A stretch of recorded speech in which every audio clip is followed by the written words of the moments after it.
বাংলাদেশের সংবিধানে স্পষ্টভাবে বলা আছে যে কোনো ব্যক্তি যদি কোনো বিদেশি নাগরিকত্ব গ্রহণ করেন কিংবা আনুগত্য প্রকাশ করেন, শুধু নাগরিকত্ব গ্রহণ না, আনুগত্য প্রকাশ করলেও তিনি বাংলাদেশের সংসদ সদস্য প্রার্থী হওয়ার যোগ্যতা হারাবেন। এবং এরপরেও আমরা দেখলাম যে অনেকেই দ্বৈত নাগরিকত্ব থাকা সত্ত্বেও নির্বাচন কমিশনে গিয়ে গুন্ডামি করছেন। নির্বাচন কমিশনে এক একজন 200-300 লোকজন নিয়ে যাচ্ছেন এবং লয়ারদের সংখ্যা বাড়িয়ে শত শত লয়ারদের নিয়ে যাচ্ছেন নির্বাচন কমিশনের উপর চাপ প্রয়োগ করার জন্য। এবং আমরা দেখতে পাই যে নির্বাচন কমিশনও নানা ধরনের ইন্টারপ্রিটেশন, নানা ধরনের ফাঁক ফোকর দিয়ে তাদেরকে বৈধতা দানের এক ধরনের নির্বাচন কমিশনেরও আমরা প্রবণতা দেখতে পেয়েছি, যেটা আমাদের দেশের জন্য, আমাদের দেশের সংবিধানের জন্য, নির্বাচন ব্যবস্থার জন্য এবং সর্বোপরি গণতন্ত্রের জন্য অশনি সংকেত। আমরা এটা স্পেসিফিকলি দেখতে পাচ্ছি বিএনপির প্রার্থীদের পক্ষ থেকে।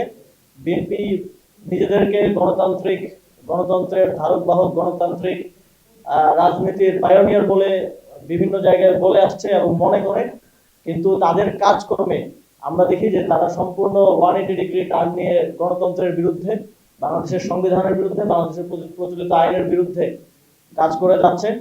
এবং তাদের যে লুটেরা শ্রেণীরা এই নির্বাচনে অংশগ্রহণ করছে, যারা এই দেশটাকে বিভিন্ন সময়ে বিভিন্নভাবে লুট করে বিদেশে নাগরিকত্ব নিয়েছে, বিদেশে বাড়িঘর করেছে, বিদেশে সম্পত্তির পাহাড় করেছে, এবং এখন আবার যখন গণতন্ত্রের সময় এসেছে, যখন নির্বাচনের সময় এসেছে, আবারও জনপ্রতিনিধি হওয়ার জন্য দেশে এসে সেই দ্বৈত নাগরিকত্ব সহই নির্বাচনে অংশগ্রহণ করার পায়তারা করছে।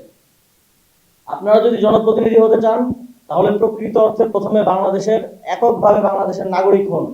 আমরা কোনো বিদেশি নাগরিককে বাংলাদেশে নির্বাচন করতে দেব না।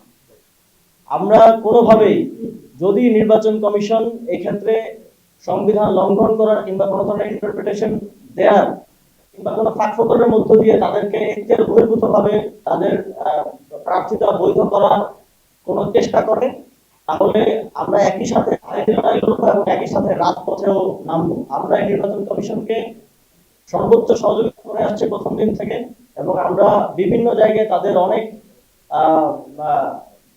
ঘাটতি সত্ত্বেও তাদের এই যে একপাক্ষিক অবস্থান নেওয়াটা, সেটা আমরা একদম যাচাই বাছাই পর্যায় থেকে দেখে আসছি।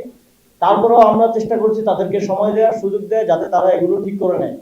কিন্তু আজকের যে ঘটনাগুলো ঘটেছে এবং আগামীকালকে আবার এফিডেভিটের মাধ্যমে বিদেশি নাগরিকদেরকে বাংলাদেশের নির্বাচন করার সুযোগ দেওয়ার যে কথাগুলো আমরা শুনেছি, তারপরে আমরা তাদেরকে আর কোনো ধরনের সুযোগ দিব না।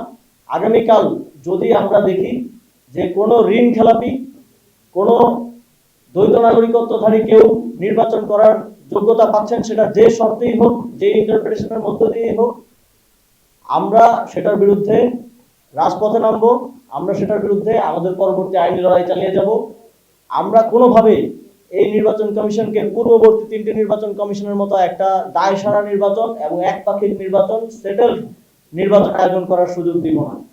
জাতীয় নাগরিক পার্টি তাদের জোট শরিকদেরকে নিয়ে এই বিষয়টিকে খুব সিরিয়াসলি ডিল করবে এবং এই বিষয়টিকে এই ধরনের কোনো কিছু ঘটা থেকে রুখে দাঁড়ানোর জন্য কাজ করবে।